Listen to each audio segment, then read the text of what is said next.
जय श्री राम। मैं आचार्य उमेश मिश्रा। आइए हम आपको 10 मिनट का समय लेते हुए श्री भोलेनाथ यानी श्री शिव महापुराण में आपको ले चलते हैं। प्रथम खंड पूर्वार्ध और महर्षि वेदव्यास द्वारा प्रणीत अगर देखा जाए तो हमारे भोलेनाथ इस कलयुग में श्री शिव महापुराण सबसे उत्तम पुराण माना गया है, जो कि अगर भोलेनाथ की कृपा हमारे आपके ऊपर बन जाए तो हमारे सभी कष्टों को दूर करते जाएंगे और हमारे जीवन में कभी दुख या दरिद्रता का प्रवेश नहीं होगा। इस महाशिव पुराण को सुनने और पढ़ने मात्र से। तो इसके लिए हम आपका 10 मिनट का समय लेते हैं और 10 मिनट का समय लेते हुए आपके यहाँ तक पहुँचाने की पूरी कोशिश करते हैं। तो आइए थोड़ा सा हम लोग श्री शिव महापुराण का आप स्मरण करते हुए थोड़ा सा रसपान किया जाए इस श्री शिव महापुराण का।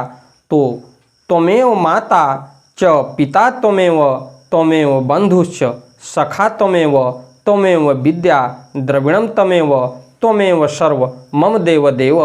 तो आइए हम आपको ले चलते हैं श्री शिव महापुराण में। श्री शांब शिवाय नमः, ओम श्री गणेशाय नमः। इससे पहले जैसे मैं आपको बताना चाहता हूँ कि विघ्नहर्ता भगवान गणेश अम्मा सरस्वती के चरणों में शीश नवाते हुए वंदन करूँगा कि हमारे इस श्री शिव महापुराण को संपन्न करें और आपको शुद्धता से जहाँ तक हो सके आपके बीच में मैं पूरी प्रेरणा रखते हुए आपके अपने वाणी के माध्यम से आप तक पहुँचाने का पूरा प्रयास करूँगा। तो देखा जाए तो शौनक जी के साधन विषयक प्रश्न करने पर सूत जी का उन्हें शिव महापुराण की महिमा सुनाना पड़ा और इसके लिए आइए हम ले चलते हैं श्री शिव महापुराण में, जिसको मैं संस्कृत और हिंदी दोनों का व्याख्या आपके सामने मैं रख रहा हूँ। और हमारे इस 10 मिनट के शिव पुराण को सुनने और पढ़ने मात्र से ही सारे संकट आपके खत्म हो जाएंगे। तो आइए चलते हैं श्री शिव महापुराण में। किम श्रुतैर्बहु भी शास्त्र पुराणश्च भ्रामवह शैवम पुराणमेकम ही मुक्तिदानेन गर्जत। भ्रमित कर देने वाले अनेक शास्त्रों और पुराणों के श्रवण से क्या लाभ है, जबकि एक शिव पुराण ही मुक्ति प्रदान करने के लिए गर्जन कर रहा है। अगर देखा जाए तो इसमें श्री वेदव्यास जी ने लिखा है कि एक शिव पुराण ही मुक्ति प्रदान करने के लिए गर्जन यानी कि आपके माध्यम या फिर जो भी आपकी परेशानियां हैं वो शिव पुराण आपको दूर करते जाएंगे। भोलेनाथ एतच्छिष पुराणस्य कथा भवत यद गृहे तीर्थभूतम ही तद गेहम वस्ताम पापनाशनम। जिस घर में इस शिव पुराण की कथा होती है वह घर तीर्थ स्वरूप ही है और उसमें निवास करने वाले के पाप यह नष्ट कर देता है। अश्वमेघ सहस्त्राणि वाजपेय शतानि च कलाम शिव पुराणस्य नारहंति खुल षोडशीम।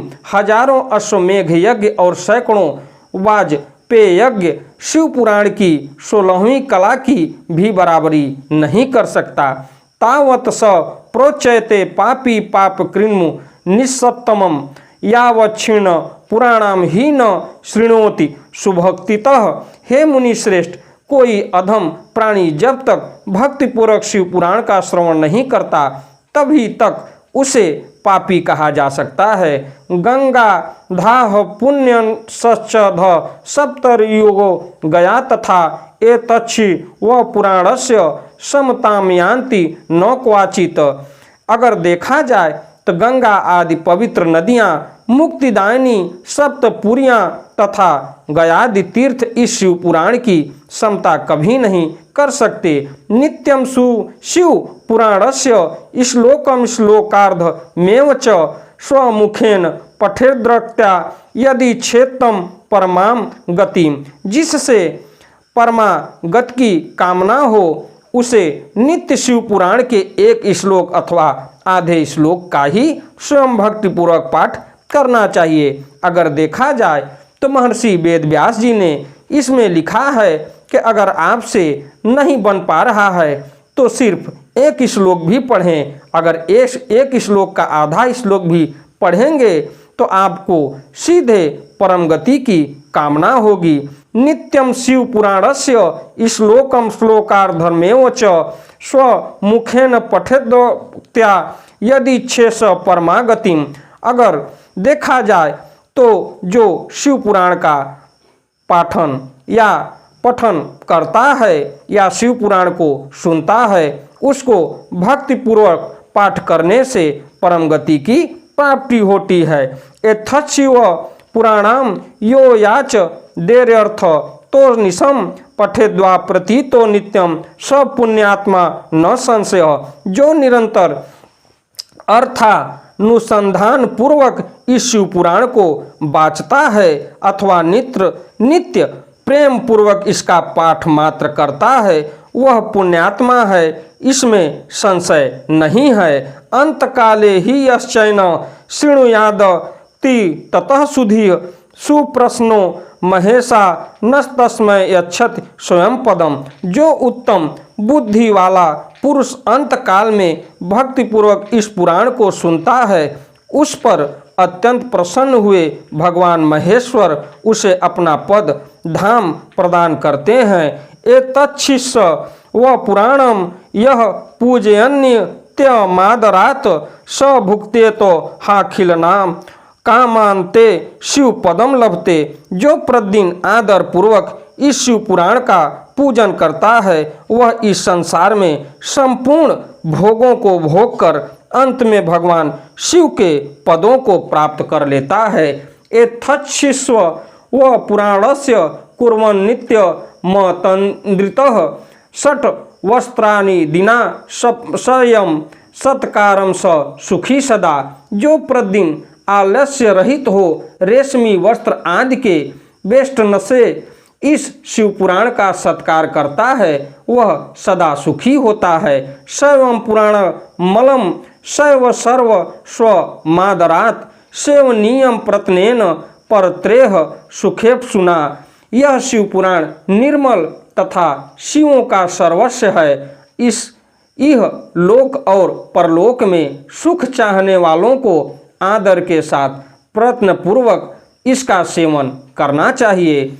चतुर्वर्गद प्रदम शैवम पुराणमामलम परम श्रोतव्यम सर्वदा प्रीत्या पठितव्यम। विशेषतः यह निर्मल एवं उत्तम शिव पुराण धर्म अर्थ काम और मोक्ष रूप चारों पुरुषार्थों को देने वाला है। अतः सदा प्रेम पूर्वक इसका श्रवण एवं विशेष रूप से पाठ करना चाहिए। वेदेति हास शास्त्रस्तेषु पुरम श्रेयस्करम महत् शैवम पुराणम विज्ञेयम सर्वथा ही मुमुक्षुभिः। वेद इतिहास तथा अन्य शास्त्रों में यह शिव पुराण विशेष कल्याणकारी है ऐसा मुमुक्ष जनों को समझाना चाहिए। शैवम पुराण मिदामात्य विदाम वरिष्ठम सेव्यम सदा परम वस्तु सता समर्च्यम। यह शिव पुराण आत्म तत्वज्ञों के लिए सदा सेवनीय है, सत्य पुरुषों के लिए पूजनीय है, तीनों प्रकार के तपों का शमन करने वाला है, सुख प्रदान करने वाला है तथा ब्रह्मा विष्णु महेश आदि देवी देवताओं को प्राणों के समान प्रिय है।